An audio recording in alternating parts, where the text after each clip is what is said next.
Well, it's 10 o'clock. We're going to go ahead and get started on our next panel, which is going to be about the Skylab missions. And we're very fortunate this morning to have a really outstanding panel and have a great moderator, Gerry Griffin. Gerry had a great career with NASA. He was a flight controller and a flight director all through Apollo, and also took a number of senior management positions in NASA, and also served as the director of the Johnson Space Center. And he has, I think, got a great panel here this morning. Two of the panel members are crew members from Skylab missions, Skylab 1 and Skylab 2.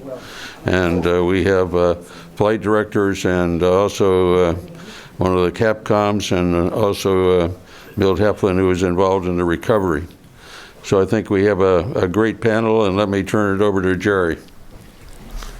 Thank you, George. I'm going to do this a little differently than some panels. We're going to start off with a short film that was put together by Joe Kerwin some years ago that explains the rather inauspicious beginning of Skylab, which Skylab took on a lot of damage on the launch and had to be fixed before it could be inhabited. So we're going to show that, and then we're going to kind of spread it around. I'm going to ask some questions to get the conversation started, and then we will see where the conversation takes us. And this is not going to be all about medicine, but it'll have some in there. Space medicine will be in there. But it's also a little bit of a celebration of the 50th anniversary of Skylab, and which happened all in 1973. So let's show the video. And I noticed that Joe Kerwin is not on this screen. Is he not? The tech guys need to check and see if he's in. Anyhow, let's show the video. I'm Joe Kerwin. I'm a Navy flight surgeon by trade who was hired by NASA in 1965 to fly in space and do medical things in space. And the mission was called Skylab. Skylab was our first space station. It was a prototype. It was designed to learn how to build space stations and repair them, to learn how to tend people for long durations in space, up to 3 months for Skylab, and what kind of support they needed, and to do real science in space. It was early in 1966 that Kurt Michael and I were asked by Al Shepard to head out to California to look at the inside of the fuel tank of the S4B stage, as they called it, the third stage of the big Saturn V booster. Because the folks at Marshall Space Flight Center in Huntsville were interested in using it as a prototype space station, emptying it out and refilling it with stuff and putting people in there. So it wasn't long before I found myself, along with several other astronauts, beginning to travel to Huntsville to help design this thing and ultimately to begin training on it. And we designed it and trained on it on and off for nearly 7 years, until 1973 when it flew. And it changed from an empty hydrogen fuel tank to a pretty wonderful prototype space station with our own sleep compartments and our own bathroom, good medical experiments, terrific solar physics module with the controls and displays there. So over these years, this thing turned from an idea into a very competent prototype space station. We called it the Von Braun Hilton. It was 1970 when Deke Slayton came into a pilot's meeting on a Monday morning and read off the names of 15 people. And he said, "You guys are going to work Skylab from now on." And I was very glad to have my name on that list. And it was probably 6 or 8 months after that they formally announced the names of the crews. And that was a wonderful feeling. I mean, that's what we were here for. We were pretty relaxed going into May 14th, 1973, trained, ready to go. The workshop launched a day before the crew on its very own Saturn V, and it would be up there and the solar panels deployed and everything ready for us to go up the next day and rendezvous and dock with it. Except that when it launched and went supersonic, the heat shield around this workshop came off. It pulled away in the wind stream. It took one of the two big solar panels with it and it strapped the other one shut. It got into orbit okay, but it began to heat up without the heat shield. The temperatures in here became 135 degrees. The food was starting to spoil. The batteries were suffering. The mission was in serious trouble. And instead of launching the next day, we went back to Houston with the whole engineering team from NASA and the contractors and spent 10, in retrospect, amazing and wonderful days designing how to fix Skylab. And boy, they did it. They did it in less than 10 days. So instead of launching on the 15th of May, we launched on the 25th of May. It took about 8 hours for us to rendezvous with the Skylab. Pete was an excellent pilot, of course, and he flew right up to it. We flew around it carefully while Paul in the right seat handled the TV camera and sent pictures, and we described verbally what we saw, which was a spacecraft with a lot of gold aluminum foil insulation that was already starting to look kind of blackened and burned by the sun. The remnants of the departed solar panel, just a bunch of wires and things sticking up into space, and the good solar panel on the other side intact, but with this one strap holding it down. We went and docked, just partially docked. I won't go into the details of the system, but we what they called soft dock, grabbed a sandwich for lunch, talked over the plan with Houston. It was now about 6 in the evening, regular supper time.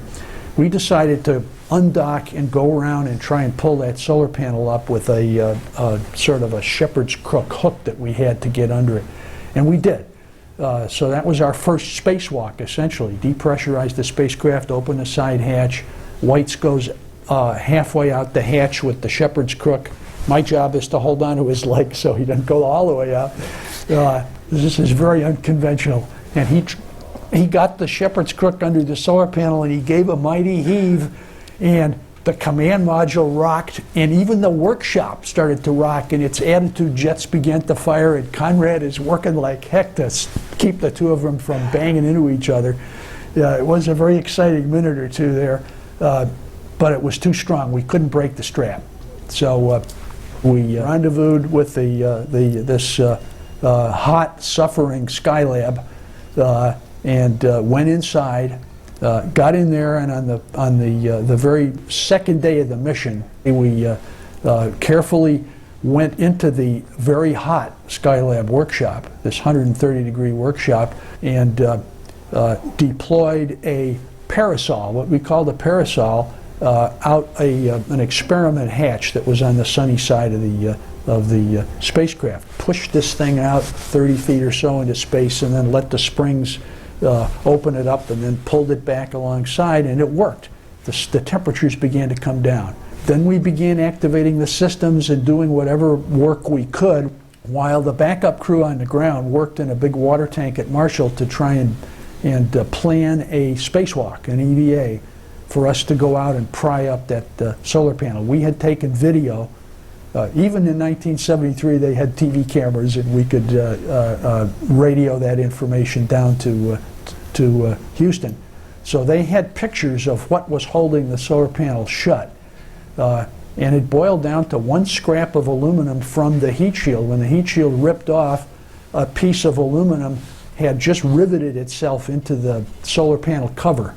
So 2 weeks into the mission, we got ready and we went outside, and we skinnied around to as close as we could get to the solar panel. The problem was that nobody had designed Skylab for maintenance or repair. The only reason we had suits at all was to go change film on the sun cameras. But we weren't going to the sun cameras. We were going down to this solar panel, and there were no handholds, there were no footholds, there were no railways, and no lights, and no nothing. Just a couple of struts to hang on to. Went down there, tried to put that 25-foot pole with these little jaws at the end of it over the scrap of aluminum.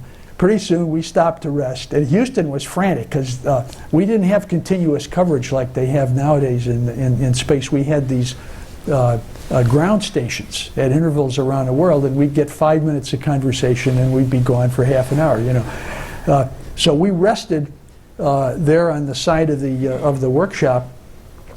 By the time we were back in communication, we had the jaws on the aluminum scrap, we had pulled the right rope and had them halfway bitten through, and we were ready to do the rest of the job. Pete, hand over hand down this 25-foot pole, which was now a handrail, right?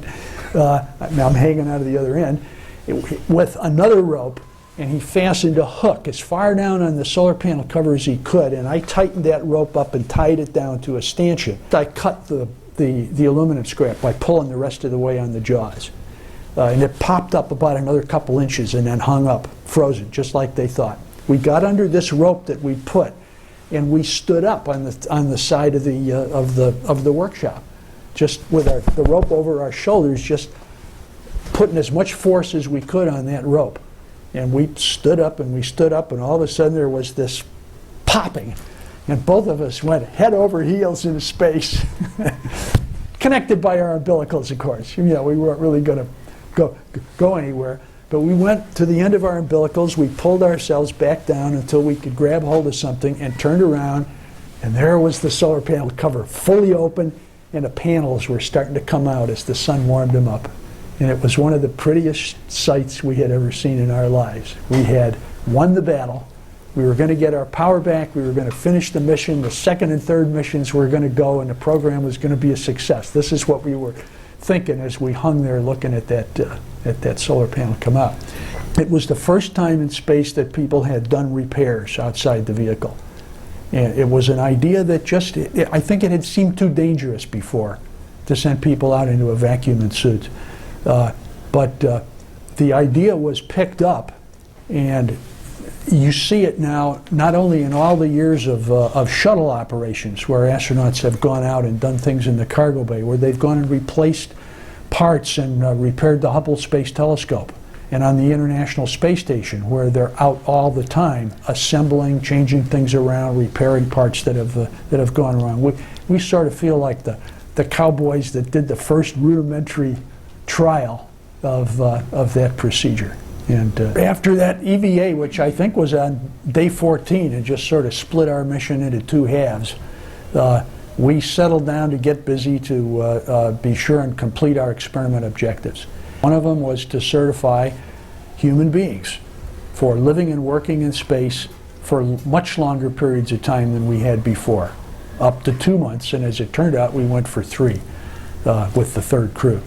So that involved doing the medical experiments, and for the first time in the history of the program, doing rather complex experiments in orbit and not just before and after.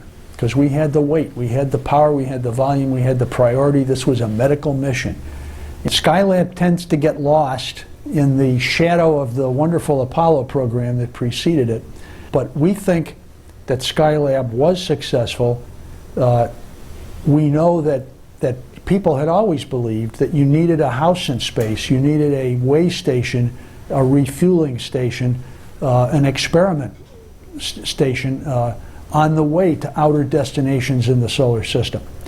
And in order to do that, you had to learn how to build a space station properly and learn how to maintain it and how to reuse it and how to get to it and come back and learn how to build in the right countermeasures for the human beings so that they could survive and enjoy the existence and keep their strength and endurance up and do the work for long periods of time.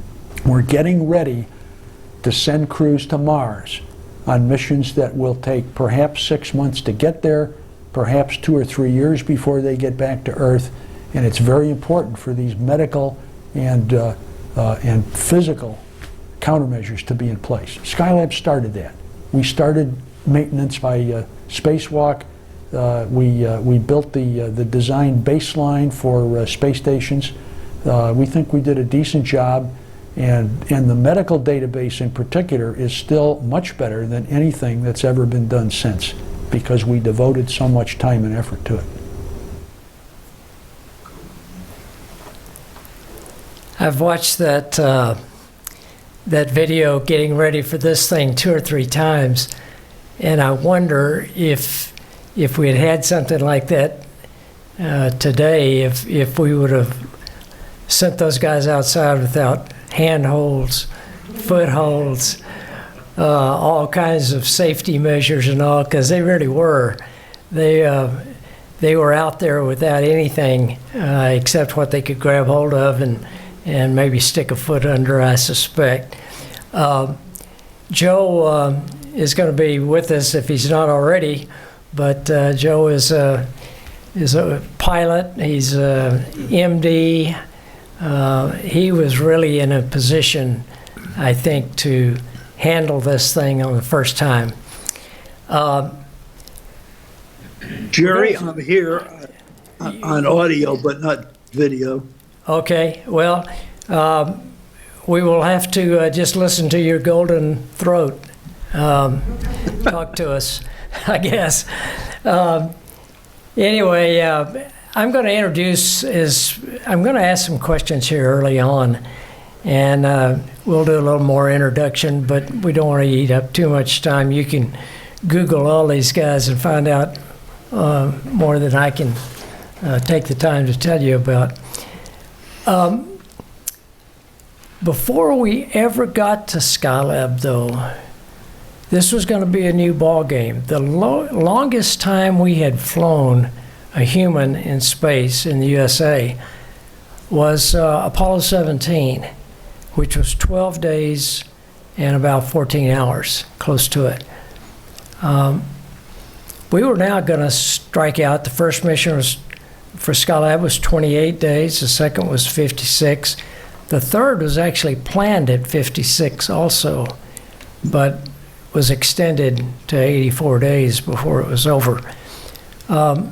We felt like, I think the agency felt like I was busy, but with other things, that we needed a little more data before we embarked on this long duration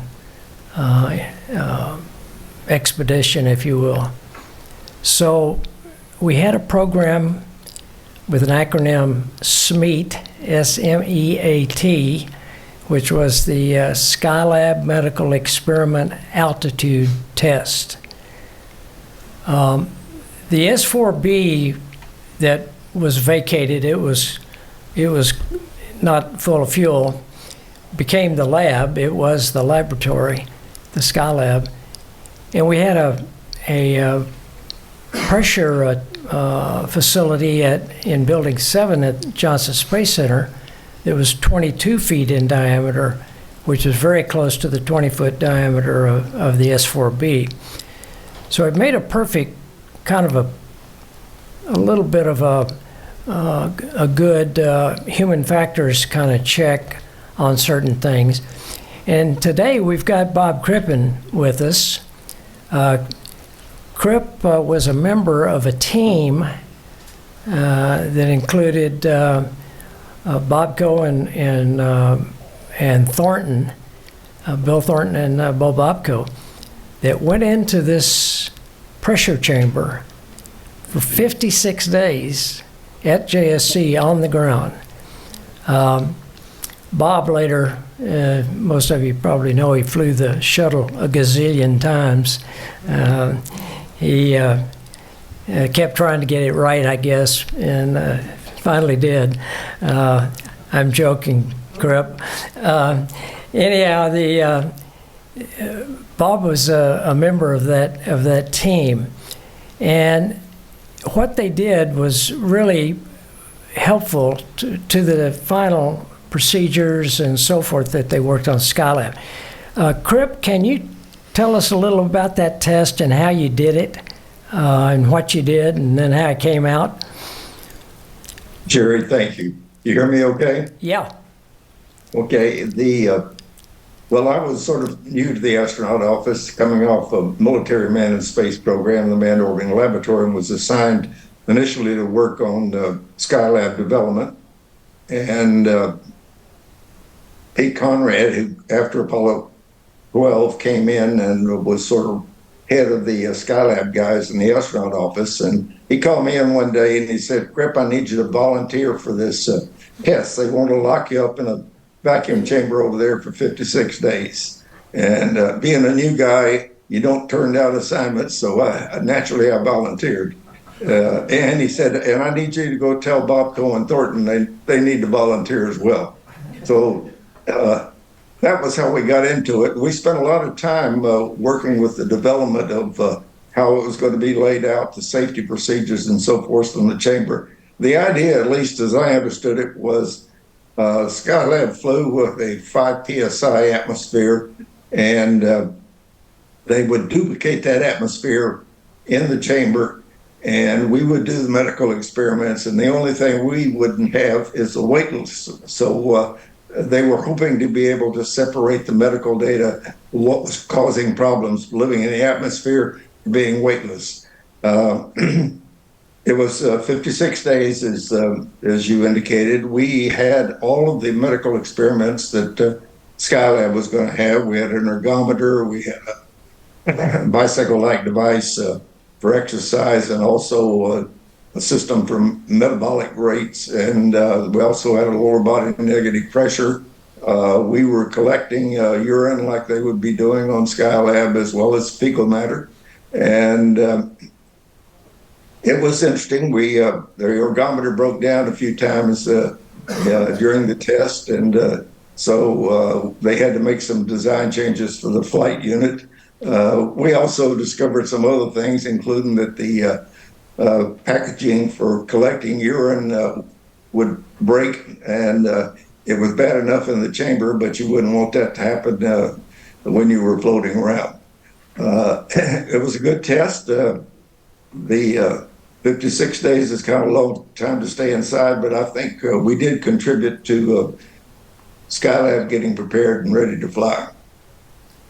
It obviously was the first time we had really done that. I remember, in fact, Gene Kranz, I was a flight director getting ready for Skylab at the time, and he said,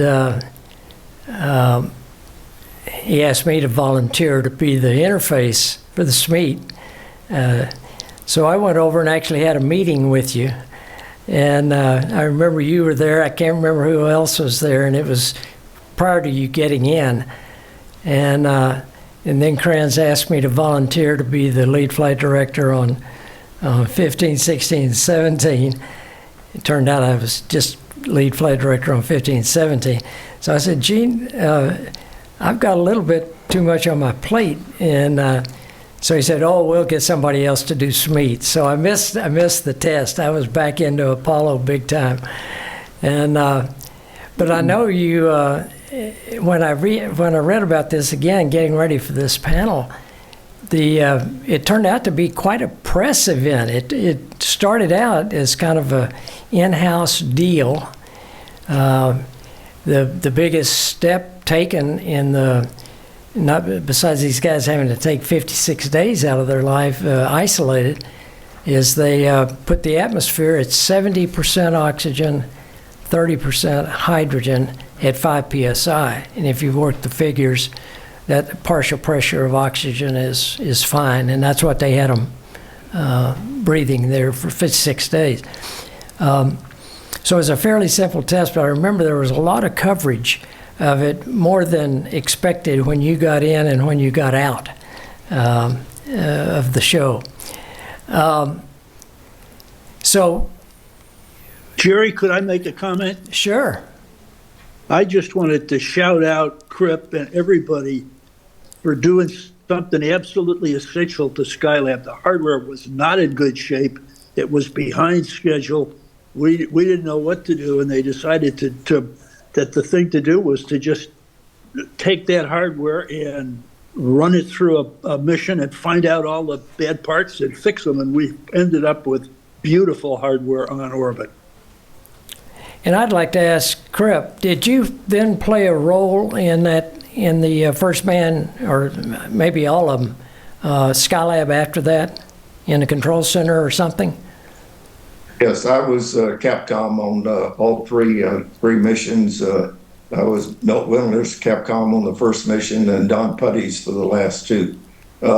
And Joe mentioned it, but back at that time when we didn't have satellites for communication around the world, we had these ground stations, and I think we were in contact with the Skylab maybe 25% of the time. And when you get a 5-minute pass, it became a real art for the Capcom to try to put up to the crew what they needed to be sent. And but we did also have a teleprinter, if my memory serves me right, that we could give them more instructions. But it was fun, and of course, we were doing it around the clock. So we had 3 flight teams rotating, and the first team would do the operation during the day. Then the second team would primarily do the planning, and the third team would make sure all the information got up to the crew. It was fun, sometimes boring, but quite often exciting. Well, I was going to ask, we've got 2 Skylab flight directors with us. One is Neil Hutchinson, and we see you, Neil. And one is Chuck Lewis, and we see you, Chuck. You guys had come out of Apollo. As a matter of fact, as I recall, for the last 2 missions, we actually pulled you into the flight director positions because we wanted you to get ready for Skylab. And you guys actually ran some shifts on the final Apollo missions, which I was always been wanting to ask you, did that help in Skylab? So I'm going to ask both of you that question. Neil, you go first. But the other thing is, what did you find different about trying to do the sortie missions like we did on Apollo versus this constant orbital presence that you had to deal with? What was the most biggest difference that you felt? Well, you know, I guess it's rather obvious. Everyone has talked about the length of Skylab versus the length of the Apollo flights. I was fortunate to help the Apollo 17 guys get back to the Earth. And the first part of your question was, did it help? Of course it did. You know, both Chuck and I had been involved in the control center for a long time in various positions during Gemini and Apollo, and there's nothing like being in the chair. It's a very different optic and a very different set of responsibilities. And so the answer to your question is, yeah, darn right. I mean, I came out of I did the entry on Apollo 17. I came away from that thinking, my gosh, I can probably get this thing done.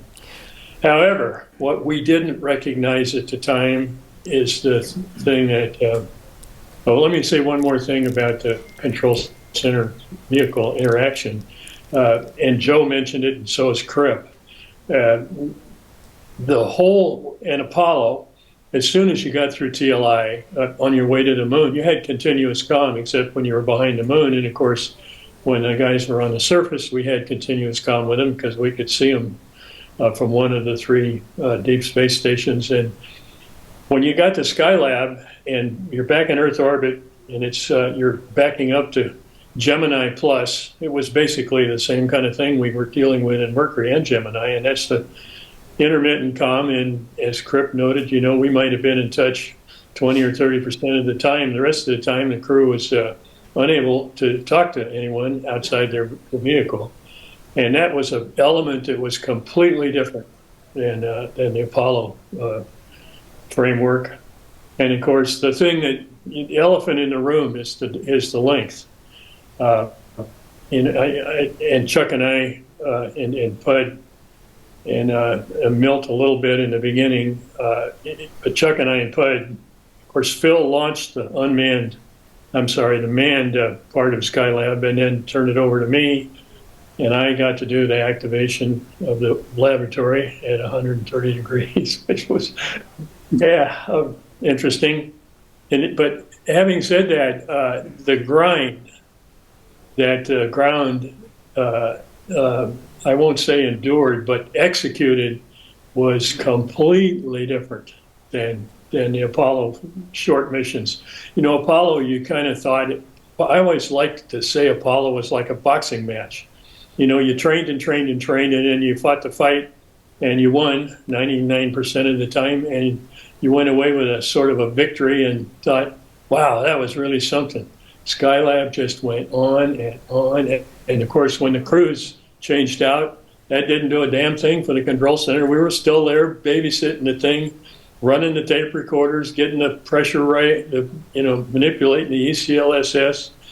So it basically became an endurance test. And I don't want to get personal about it, but both Chuck and I had some fairly substantial health issues toward the end of it that they didn't compromise our ability to do the job, but it was a grind. Chuck, Chuck? You have any different kind of feeling on that? Chuck Lewis, hello. Oh, we're not hearing you. You muted? You're muted, Chuck. You're muted. Chuck, you're muted. There. I think I'm up now, aren't I? No, you're okay. Okay. Yeah, the Apollo experience, the last two missions that Neeli and Don and Phil Schaffer supported in preparation for Skylab was a big help. It's nothing like sitting in the chair. Everybody turns their head to you if something happens, and our SIM supervisors managed to really work us over the coals, at least me, because I remember how many failures they could throw at you at one time. They had every position in the control center working something, and you were trying to balance between one console and the next. It was a great experience, and got us started, I think, all of us, in looking ahead. I was one of 5 flight directors, actually, and we mentioned 3.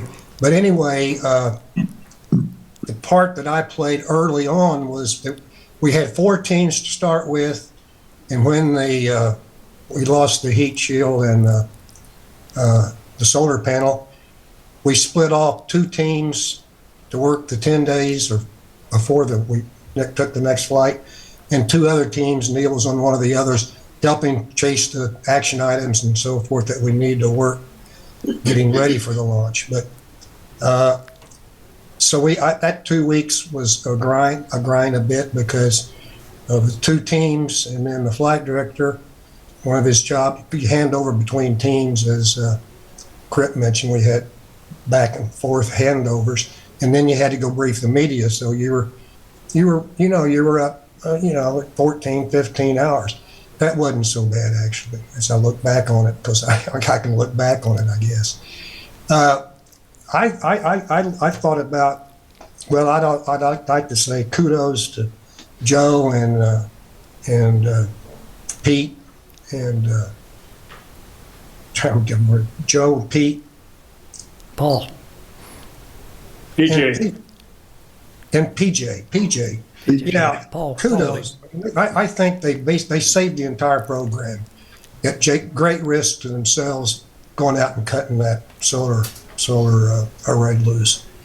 I looked at it from a flight director's point of view. The science was something I didn't track. We had people doing that.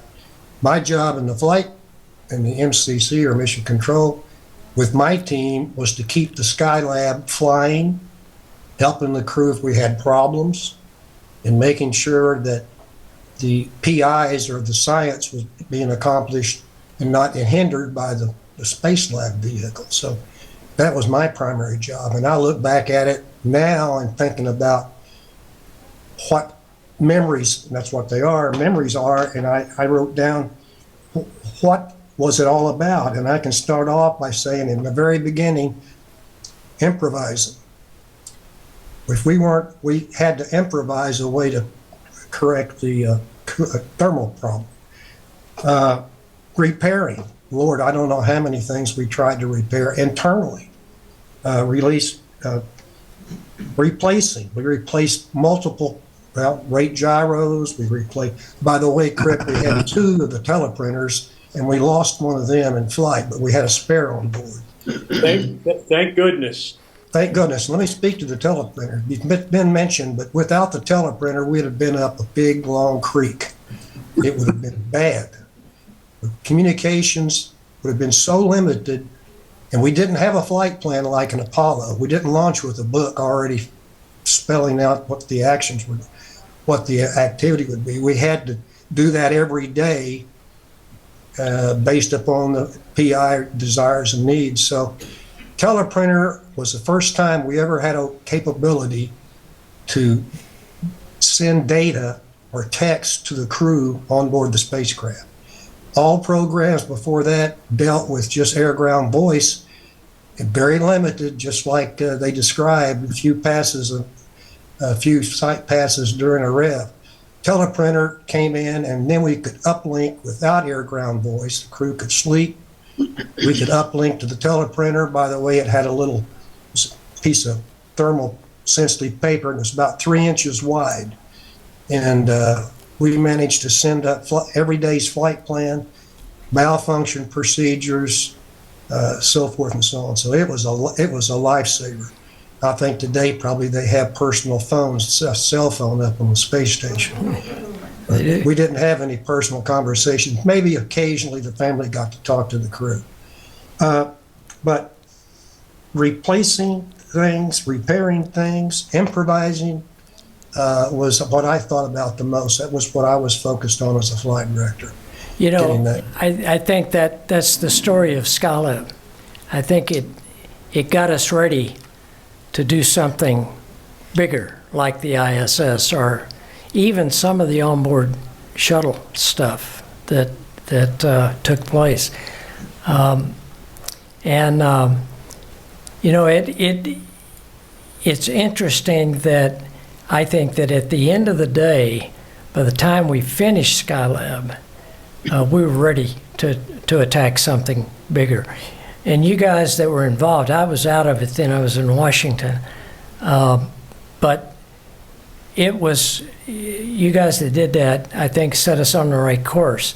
I know at the end of Apollo, we had taken a big shift from getting the crew to the moon and back safely, which is what we were totally focused on early, and get what science we could. By the end of the program, it started around Apollo 15. In mission control, everybody on the ground was more oriented toward why are we going there? And the emphasis, without taking our eyes off the safety issues and getting them up and back, became on the science. I knew more about the science on 15 and 17, which I did the EVAs on the moon, a lot more about the science they were doing than I did in the earlier flights. And I think you guys enabled us to do that then for longer duration missions. So I think, bottom line, and we need to move on, but in a bottom line, I think that whole setup, and you were doing it with ground stations. We didn't have teleprinter in Apollo. Joe Kerwin will remember reading up the procedure to Apollo 13 of how to fix that PCO2 problem with the canisters out of the command module, making it work on the lunar module. He had to read that whole procedure up. I was flight director at the time, I remember it. Did a great job. Yeah, just like, he's a good storyteller. But he told that story well, and they built it just like they were supposed to, and it worked. So I do remember that well, Gerry. Yeah, I thought you would. I remember your first line is, take a piece of duct tape about 3 feet long. That's right. That's about as long as your arm, he said. And he sounded very skeptical.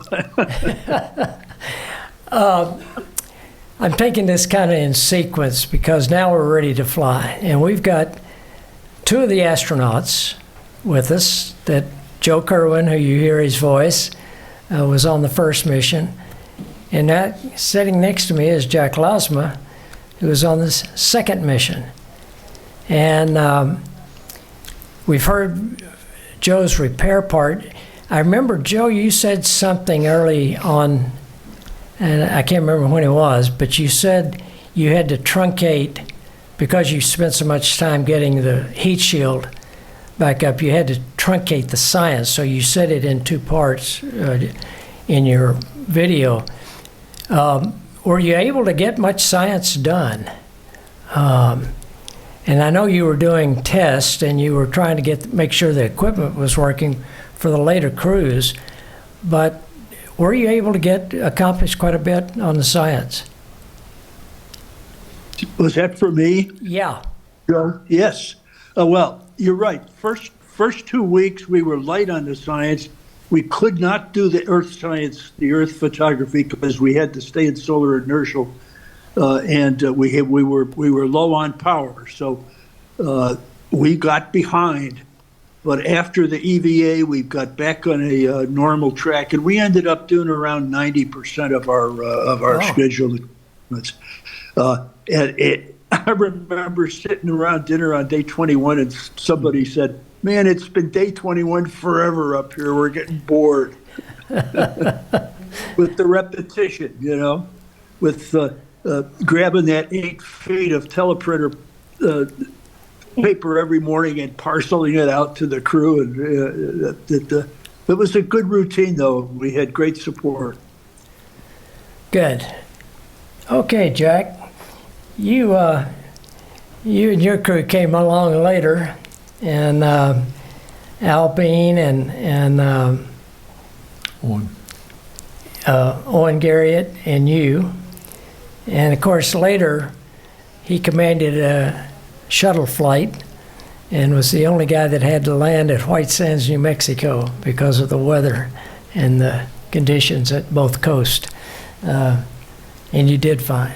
You did. You got it on the ground. We survived it. Yeah, we did. Yeah. So did the shuttle. So did the shuttle, yeah. So you guys get up there a little bit later. I've got the dates here, but I don't remember. What kind of condition did you find the lab in when you?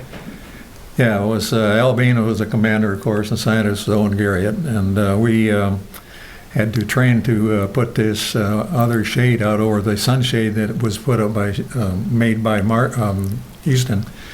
It was you saw pictures of it. It was kind of flimsy, but it was doing the job, but it wasn't going to last, according to the reports. In fact, when the problem occurred, I was just coming in from a flight from somewhere. Walking down the hallway, my flight suit, and Al Shepard says, I want you to go to Langley right now. Don't go home. Fly up to Langley because they have a potential solution for this problem we've got with the workshop and putting a shade over it.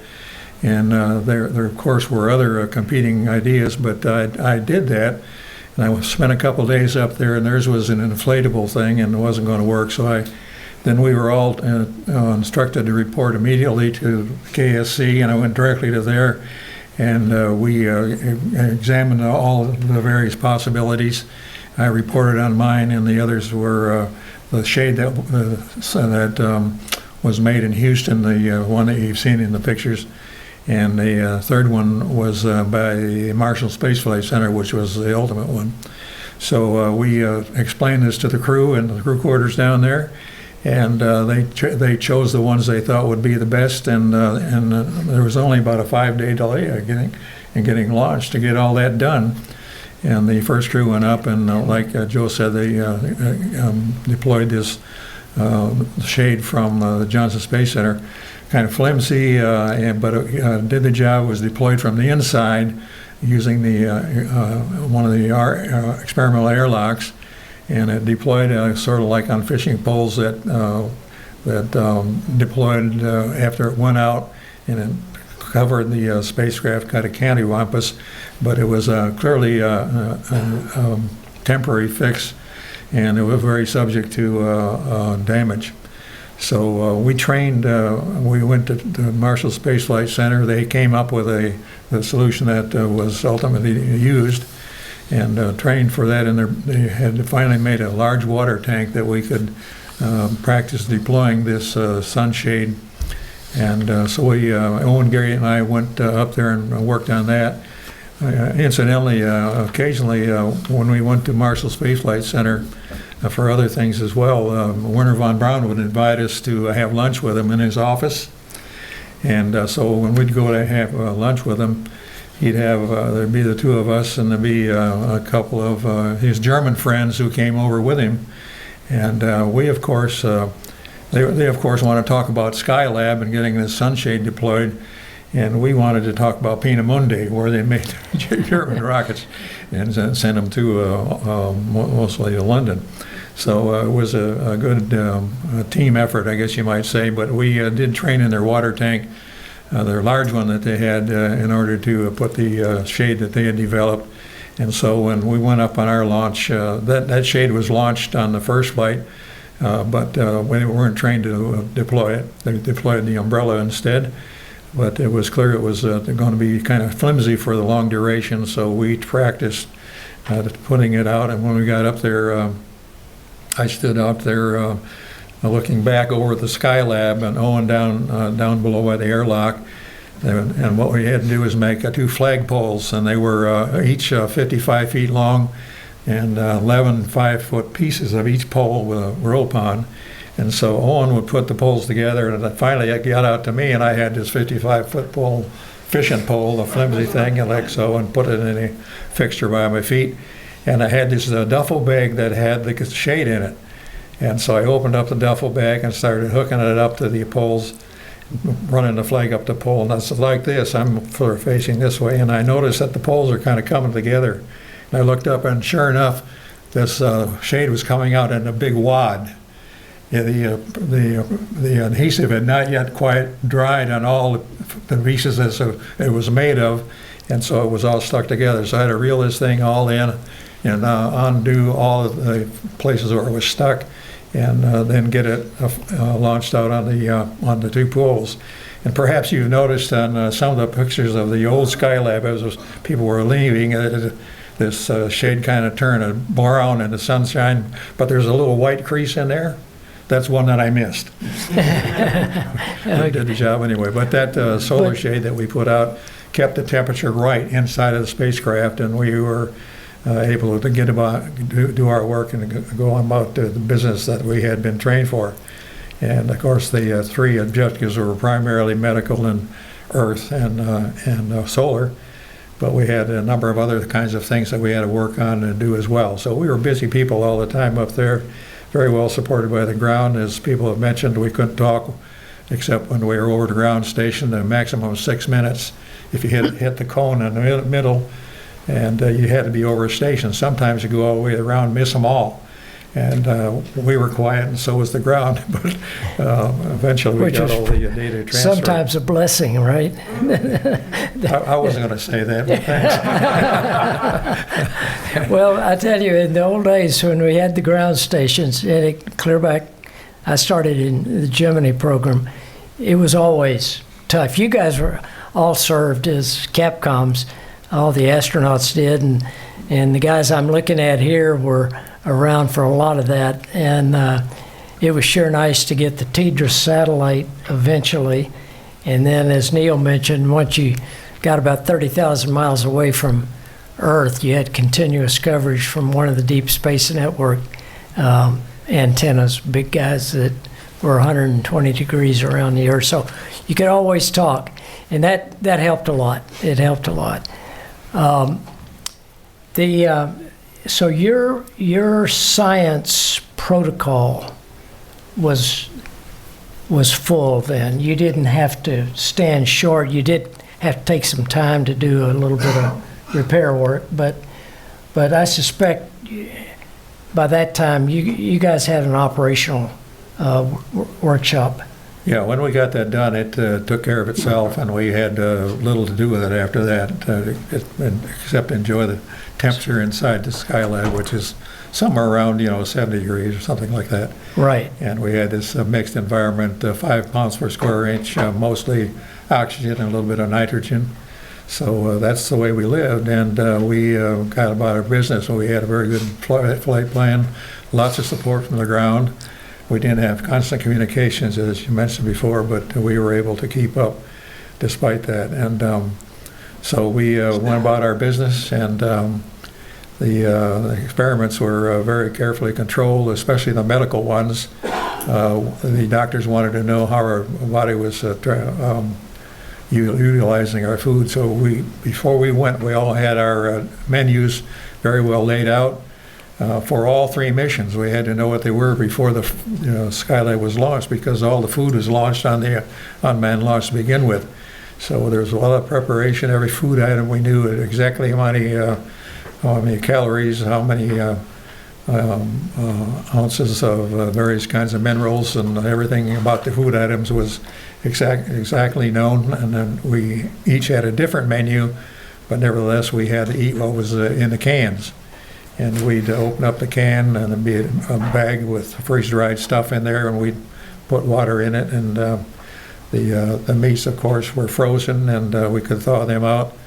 And we had a refrigerator where we could keep things cool if we needed to. But the diet was very carefully controlled, all pre-planned, so that the doctors would know what we were consuming.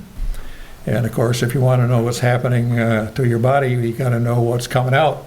Yeah. So that was very carefully controlled as well. We had a very well arranged, I call it a one-holer. If you've been on a farm, you know what a one-holer is. All right. Our one-holer was on the wall, not on the floor, but we could each have when we were wanting to conserve, of course, what was coming out and measure, we had to control all of those excrements and so forth. Urine, we each had a separate urine bag, and it was changed every night. Sample was taken out and frozen in about an ice cube size, so they would know we could bring that back. The solid material, of course, we had put a bag inside of the one-holer, and we could back up to it was on a wall, not on the one at the farm on the floor, but we could strap ourselves in if we had to and do our thing, and disconnect from that bag and make sure it all stayed in the bag when you got out of it. Seal the bag, put it in a small, we had about 6 small compartments that could be open to the atmosphere, the no atmosphere.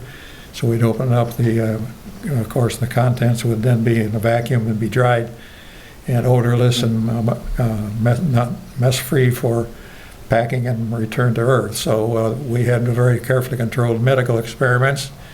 We also had other medical experiments that we did, of course. We bicycle, ride a bike every day for exercise. Every 3rd day we do a metabolic analysis using that bicycle. But in 90 minutes you could pedal around the world. Not bad work. Yeah. So we also had simulated weightlifting experiments. There are exercises we could do for arms and shoulders and legs with springs and pulleys on ropes on pulleys and so forth. So we had an exercise regimen that we followed every day. We had a rotating chair to examine our susceptibility to motion sickness. Most of the time on the ground when you get on that chair, and you'd rotate. After a while it wouldn't feel very good, but when we were up there we had no problem with motion sickness whatsoever. We could rotate on that thing all day and move our head like and so forth, back and forth like we're supposed to, with no ill effects whatsoever. So we also had this big room in which to work and also to exercise. And the lockers up in the upper part, we could run around those lockers, and zero gravity, but you could make this circle your centrifugal force where they keep your feet on the lockers, and we could get running exercises that way. Yeah, I saw that in the video. Yeah. Yeah, and one of the things before we left was I wanted to make sure that the next crew wasn't lonely when they got up there. With their clothing, we would change their clothes every 15 days or so, and just throw the old ones away and get some new ones. We didn't have a washing machine, but I found their clothes, and so I stuffed them full of bags, and I put one of them on the bicycle and the other one in the lower body negative pressure device. And the other one, I don't have to tell you where I put it.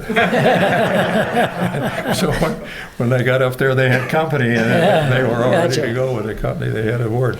You know, so never lose your sense of humor. Yeah. You know, you talking about the food, Cripp reminds me of something that came out of SMET that was very important, I think. They put all three of you, if this material I read as background is correct, all three of you went on the diet regimen before you got into the chamber for, I think, 2 or 3 weeks before you got in. And it was noted, and they all had the same diet, same food. It was noted that Bill Thornton, who was a pretty big guy and robust and kind of muscled up, great shape, started losing weight even before he got into the test, before they entered the chamber. He lost weight during the time you were in chamber, and you had to stay on that same protocol, same diet for another week or 2 after you got out, and he lost weight in all 3 of them, 3 phases, which led the doctors to understand that you can't, everybody's diet's not the same. You know, a guy the size of this guy, who's also that same, can't be the same as Pete Conrad probably, who was more my size. So that was something that came out of SMET that I know had an effect on the food and the metabolic studies that went on in your flight and the 3rd flight. Okay, moving along. Every mission that we've flown with manned spacecraft, crewed spacecraft, I guess is the correct term today. It was all manned then. But every one of them had to end to be successful with a recovery. And while a lot of people, I think, figured out, well, you know, they're into the water, you know, from here on it's easy to get them out and get them on deck, etc. There was a reason in mission control that we never lit our cigars, our happy cigars, until the crew was standing on the deck of the ship, because there was still a lot left to do to get them on board and make sure they were safe. Milt Heflin with us today was on every ship. He's been on a lot of others too, that picked up the Skylab crews. He was our recovery representative from JSC onboard ship. And I thought it'd be really good to see if Milt had, I know there was a lot of similarities in every flight, but there had to be some memories you had of those days when that last step had to be taken in order for the mission to be a success. And so Milt, I'm just gonna open it up, get us on deck of the LPH or whatever you were, that's a landing platform helicopter. I was on the LPH for the 3rd cruise recovery, and with a bunch of congressmen, I was pumping around. So Milt? Can you hear me? Yep, I can hear you. Okay, first of all, Joe, that was an absolutely wonderful film you showed at the beginning. That was well done. Thanks for doing that. Well, you know, and you kind of hinted at it, Gerry, a little bit. It seems to be that the job that I was responsible for being done at that time, that's when you guys, when the crew was on board, I still had work to do as the recovery engineer that worked with the swimmers, the Hilo squadron that was on board, and the deck force. And so for these missions, the longer duration missions, there was a concern about, you know, the way we used to do it, or the way we did it, of course, was after splashdown, the recovery team and the swimmers would deploy a raft that the crew could get out in and get out of the spacecraft. But that might not be what you want to do for these longer duration missions. And so we came up, basically we decided to leave the crews in the command module on splashdown and bring them aboard. So, and since one of the jobs I did was oversee the deck force doing this, getting the command module up onto the deck, that was a time that probably was the roughest for me to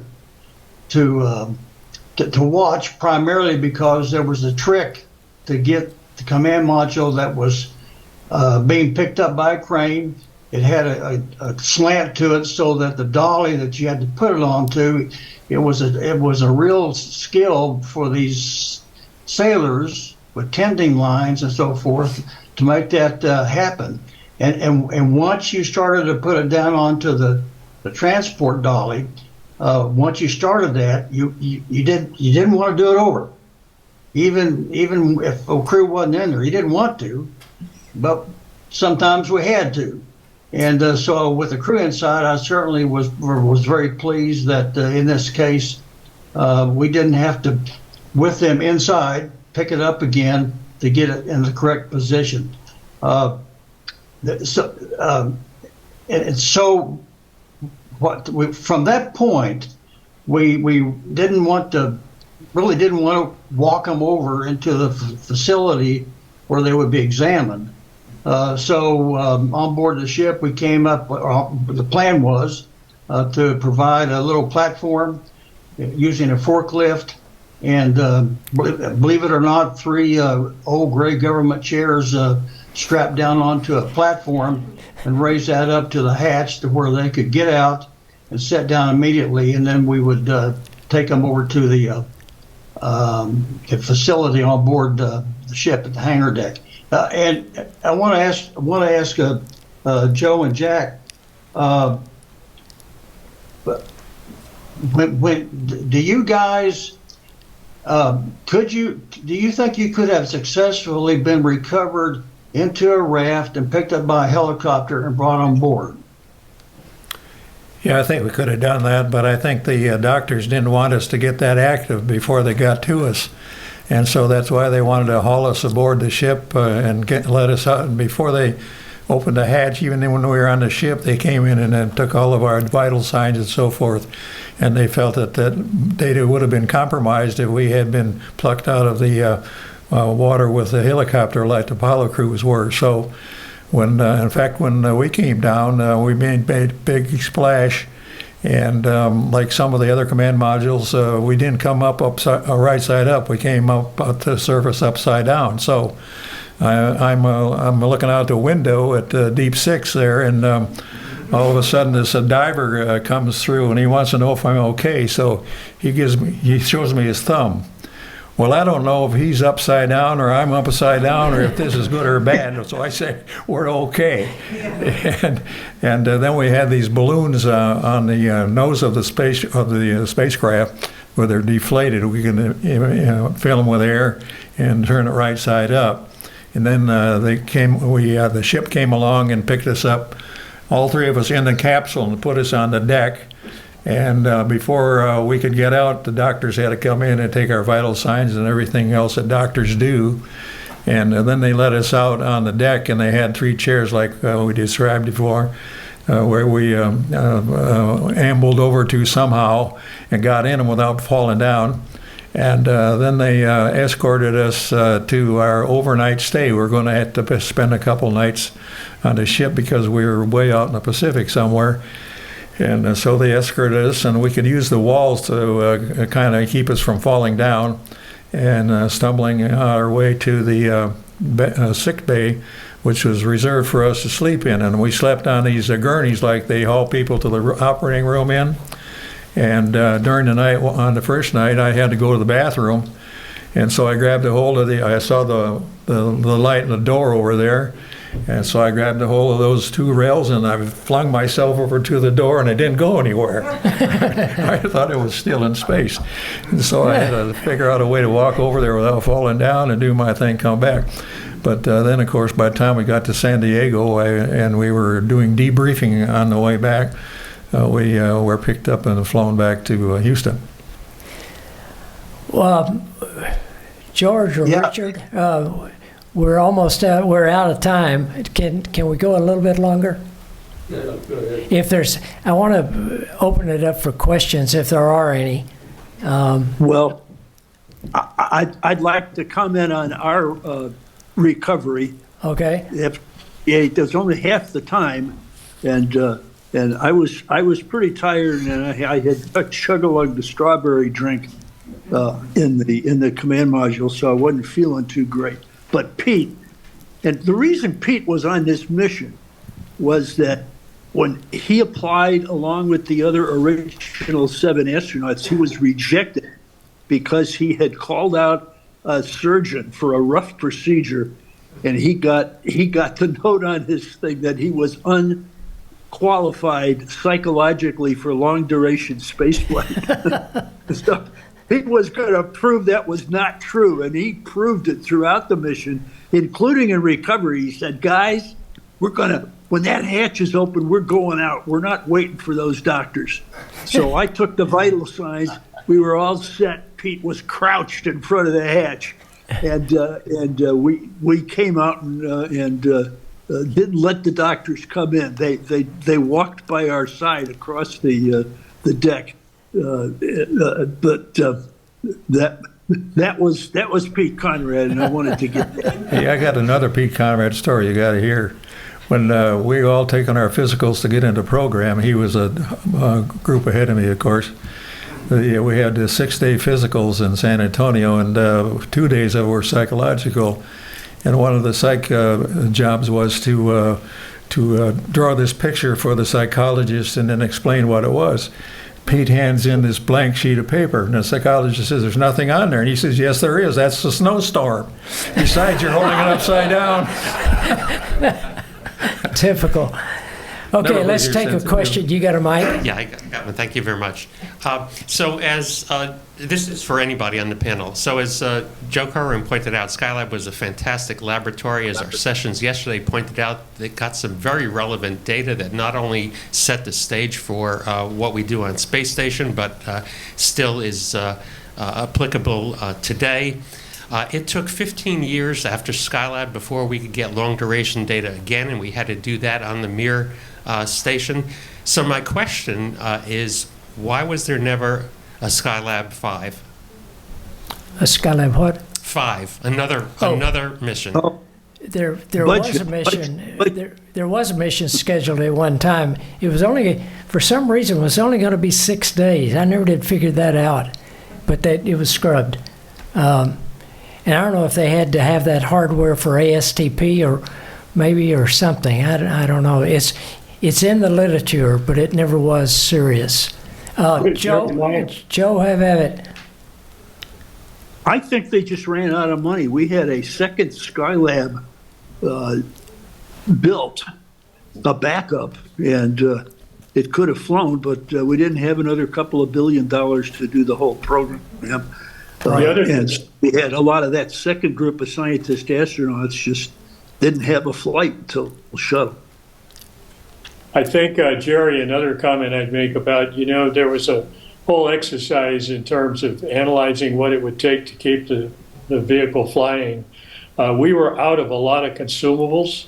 My recollection is we had almost no fuel left to desaturate the CMGs, and which, of course, kept the attitude of the vehicle. And so I believe that there was some consideration given to trying to keep the vehicle flying after SL3, and it was just too big a hill to climb. And then we went into this process about how to get it back safely without crashing it into New York City, and that went on for many months. But we ended up successfully putting it in the ocean. Selected Australia instead. That was a lot of fun. That was getting Skylab back was a heroic effort by the team. They got communication back with it by just transmitting every time it came over and until it was in the right attitude. Well, they wanted to control it. They wanted to control it so that it they could guide it into the Pacific Ocean. Pacific, and missed a little Oh, yeah, bit. they reprogrammed it. And so it was stayed up there by itself for quite a long time, and they were 79. able to control it, to I change the guess. drag on it Yeah. so that it would go into the Indian Ocean when you wanted it to come down. And then Fred Hayes and I were assigned to the Columbia mission to go up and rescue it, to hook a booster to it, to either boost it higher or to deboost it. And the shuttle was going to come down, or the Skylab was going to come down before the shuttle was ready. So one day Fred walks in the office and he said, "Hey Jack, you're going to have to get a new job because I'm quitting. I'm going to be the vice president of space operations at Grumman." So I moved over to the left seat, and we weren't going to be able to bring the Skylab down, but it did come down by itself, although it was controlled from the ground so that it could go in the ocean, and most of it did, except for a few parts went into southwestern Australia in the outback there. And that, every time I used to see an Australian come to Michigan where I lived, or when we visited down there, it was signing pieces of the Skylab that they had gotten out of their backyard but didn't hurt anybody. Yeah. Nick? Yeah, I've got a couple of questions about your comm and your procedures. Actually, kind of in three parts. How much did you guys pre-plan? Obviously, you knew you weren't going to have real-time coverage. How much did you really plan for autonomy beforehand? And then how did you prioritize your communication and kind of down to how did you decide how much was going to be voice versus what you used the teleprinter for? And then the third part is how much did that change across each mission and then across the program as you kind of adapted to that limited comm situation? The guys that probably saw that are Neil and Chuck. Yeah, I would say a couple of things about, the teleprinter was basically, of course, the crews got to, I won't put words in their mouth, but they were sometimes not pleased with the amount of traffic that ended up on the teleprinter. One of the reasons for the traffic, Chuck mentioned it early on, we basically did a flight plan every night, every single night. And of course, there were many experiments on Skylab, particularly some of the medical ones, where you couldn't do things simultaneously. I mean, when you trying to look at the sun, you don't want somebody pedaling away on the treadmill and putting vibrations into the vehicle. So there was an awful lot of conflict resolution required to be able to put a flight plan together that would work and not interfere, so you could do simultaneous activities and not interfere with one another. And the ground got very, very good at, Get cut off. I guess I'll call it optimizing the crew's day to the point where I frankly think on Skylab 3 we kind of overkilled it in the beginning of the flight and finally got that all sorted out. But and when we got into a routine on 2, that teleprinter sent up an entire day's schedule from the time they woke up till they went to bed for all 3 crewmen on many, many different experiments. I don't know how we could have done it without it, because we did not launch with a flight plan. We decided we were going to use the teleprinter. Yeah, and then we'd use the voice when we had to, because the voice time was so precious. You didn't want to have to put ordinary stuff up there just when things didn't go quite right or the crew had questions. That's when we used the voice. But the priority was to get the flight plan done on the teleprinter. And then, of course, once it got up there, the crew had to take a pair of scissors and cut the whole thing apart because it was individualized for who was doing what on what piece of equipment. Sometimes that ticker tape was 15 feet long. I was a collector on our mission for the Skylab printer when it came up. And it was very detailed, but it used a lot of paper.